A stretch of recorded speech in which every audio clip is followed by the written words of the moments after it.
Evening সবাইকে। আজকে মা আর মেয়ে রেডি হয়ে চলে যাচ্ছিলাম মেলার উদ্দেশ্যে। আমাদের এখানে রথের দিন থেকে মেলা বসেছে। 7 দিন ধরে মেলাটা থাকবে, উল্টো রথে হয়ে তারপরে মেলাটা উঠবে। মেলাতে যাওয়াই হয়নি, তাই আজকে ইচ্ছা হয়েছিল মেলাতে যাব বলে। সন্ধ্যাবেলা এখানে রেডি হয়ে নিয়েছি। এখানে মেয়ের বাবা ডিউটি থেকে চলে এসেছিল, তাই একসাথে সবাই মিলে রেডি হয়ে মেলায় যাচ্ছিলাম। এদিকে 1 মাস ধরে বৃষ্টি লেগেই রয়েছে, তাই মাঠের অবস্থা ভীষণই খারাপ। সারা মাঠ জুড়ে কাদা হয়ে গেছে। কিছু করার নেই, কন্টিনিউ বৃষ্টি হচ্ছে বলে এখানে মেলাতে এত কাদা জমে গেছে।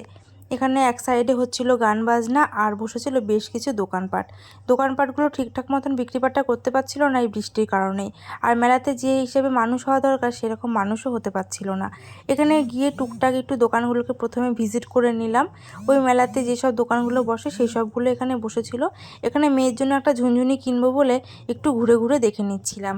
ভেবেছিলাম একটু ভালো মতন করে ঘুরতে পারবো, কিন্তু মেলাতে যাওয়ার পরেই টুকটুক করে বৃষ্টি পড়ছিল, সেই কারণে বেশি একটা ঘুরতে পারিনি। আর মেয়েকে নিয়ে গেছিলাম, ভেবেছিলাম ওকে নিয়ে একটু ঘুরবো, ওর একটু ভালো লাগবে, কিন্তু বৃষ্টি পড়ার জন্য আমরা এক জায়গায় দাঁড়িয়েছিলাম, একটা দোকানের ছাউনির নিচে দাঁড়িয়েছিলাম। দোকানের পাশেই পাঁপড় ভাজা বিক্রি হচ্ছিল, তাই সেখান থেকে পাঁপড় ভাজা নিয়ে আমরা দাঁড়িয়ে দাঁড়িয়ে পাঁপড় খাচ্ছিলাম।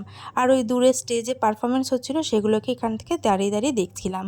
মেয়েটাকে কিছু তো কিনে দিতে পারিনি, কারণ ও এখন অনেক ছোট, খাওয়া তো শেখেনি, সেই কারণে ওর সামনে আমরা একাই খাচ্ছিলাম।